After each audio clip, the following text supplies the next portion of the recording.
हरे कृष्णा, राधे राधे। होली अष्टमी की सभी माताओं बहनों को हार्दिक शुभकामनाएं। होली अष्टमी का व्रत कार्तिक महीने कृष्ण पक्ष की अष्टमी को तिथि को रखा जाता है। इस दिन माताएं अपने पुत्र की दीर्घायु के लिए व्रत रखती हैं। इसमें तारों को अर्घ देकर माताएं व्रत खोलती और भगवान को भोग लगाने के साथ साथ अपने बच्चों को भी प्यार से खाना खिलाती हैं। माताएं निर्जला व्रत करके अपनी संतान की दीर्घायु की कामना करती हैं और होली माता की पूजा करती हैं। होली अष्टमी के दिन गोवर्धन में राधा कुंड में स्नान करने की परंपरा है। होली अष्टमी की कथा। एक साहूकार था, उसके 7 बेटे 7 बहुएं और एक बेटी थी। दीपावली से पहले कार्तिक अष्टमी के दिन 7 बहुएं अपनी ननद के साथ जंगल में जाकर खदान से मिट्टी खोद रही थी। वहीं पर एक साहू की माँ थी। मिट्टी खोदते समय ननद के हाथ से साहू के बच्चे मर गए, जिससे साहू माता बहुत नाराज हो गई और बोली, तूने मेरे बच्चे मारे हैं, अब मैं तेरी कोख बांधूंगी। तब ननद ने अपनी भाभीियों से कहा, तुम में से कोई मेरे बदले अपनी कोख बंधवा लो। 6 भाभीियों ने अपनी कोख बंधवाने के लिए मना कर दिया। सबसे छोटी भाभी ने सोचा कि कहीं ऐसा ना हो कि मैं भी इनकार कर दूं और सासू माँ नाराज हो जाएं। यह सोचकर छोटी भाभी ने ननद के बदले अपनी कोख बंधवा ली। अब उसके बाद हुआ ये कि जो भी बच्चे होते वे 7 दिन के होकर मर जाता। इससे उसकी सास बहुत चिंतित हुई।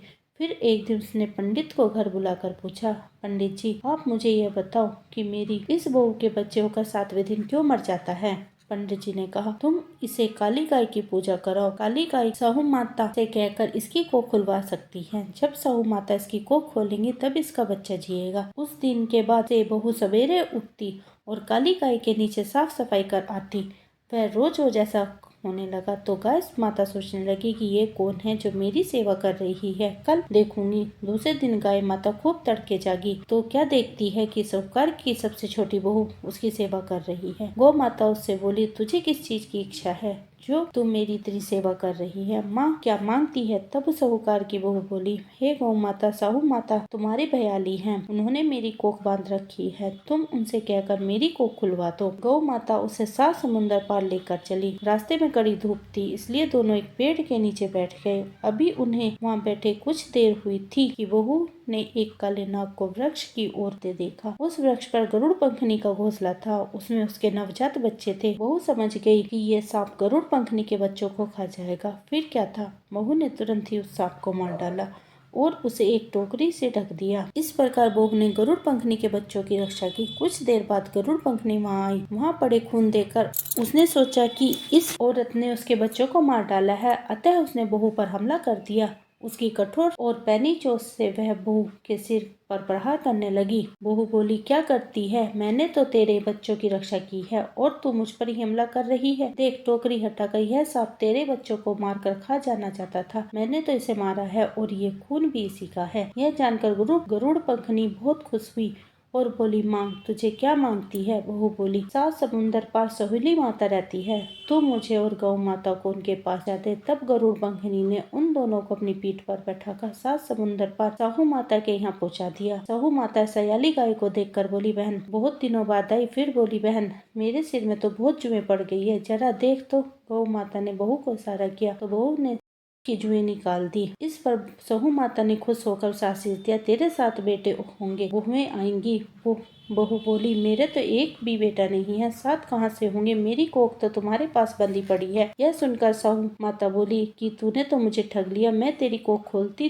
तो नहीं, मगर अब मैं वचन दे चुकी हूँ तो खोलनी ही पड़ेगी। जा, तेरे घर में तुझे तेरे 7 बेटे और 7 बहुएं मिलेंगी। तू जाकर उजमान कर 7 होई बनाकर 7 कढ़ाई कर। वहाँ लौट कर घर आई तो देख घर में 7 बेटे और 7 बहुएं बैठी है। वह बहुत खुश हुई। उसने 7 होई बनाई, 7 उजमान किए, 7 कढ़ाई की। उधर दीपावली के दिन जेठानी आपस में कहने लगी, जल्दी जल्दी पूजा कर लो, कहीं छोटी बहू अपने मृत बच्चों को याद करके रोने न लगे। फिर उन्होंने अपने बच्चों से कहा, जाकर देखो आओ कि चाची क्या कर रही है, चाची सोई है या नहीं। बच्चों ने आकर बताया कि चाची तो कुछ मांड रही है, खूब उजमान हो रहा है। यह सुनते ही जेठानियां दौड़ी दौड़ी उनके घर पहुंची और जाकर, तूने कोख कैसे छुड़ाई। वह बोली कि तुमने तो कोख बंधाई नहीं थी, मैंने बंधा ली, मगर अब साहू माता की कृपा से मेरी कोख खुल गई है। सहु माता ने जैसे साहूकार की बहू की कोख खोली, उसी तरह सबकी खोलियो, कहने वाले की खोलियो, सुनने वाले की खोलियो। कथा अधूरी हो तो पूरी करना, पूरी हो तो मान करना। जय होई माता की, जय सहु माता की। गणेश जी की कहानी। बोलिए गणपति महाराज की जय। एक बुढ़िया थी, वह बहुत ही गरीब और दृष्टिहीन थी। उसके एक बेटा और बहू थे। वह बुढ़िया सदैव गणेश जी की पूजा किया करती थी।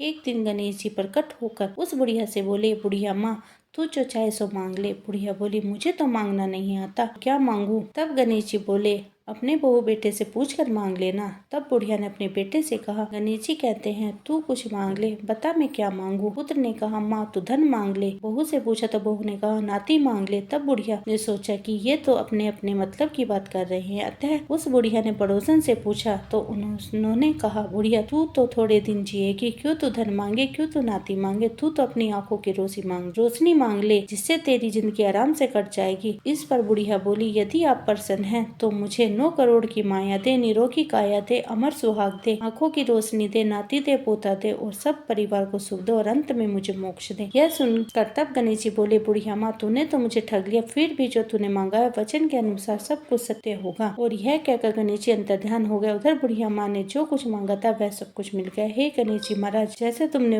उधर बुढ़िया माँ ने जो कुछ मांगा वह सब कुछ मिल गया। हे गणेश जी महाराज, जैसे तुमने उस बुढ़िया माँ को सब कुछ दिया वैसे सबको देना। कहते को सुनते को, हुंकारा भरते को, कथा अधूरी हो तो पूरी करना, पूरी हो तो मान करना। दोस्तों, अगर मेरी वीडियो पसंद आई हो तो लाइक कीजिए और अगर चैनल पर पहली बार आए हैं तो सब्सक्राइब कीजिए और ज्यादा से ज्यादा शेयर कीजिए। मिलते हैं एक और नई वीडियो के साथ, तब तक के लिए हरे कृष्णा, राधे राधे।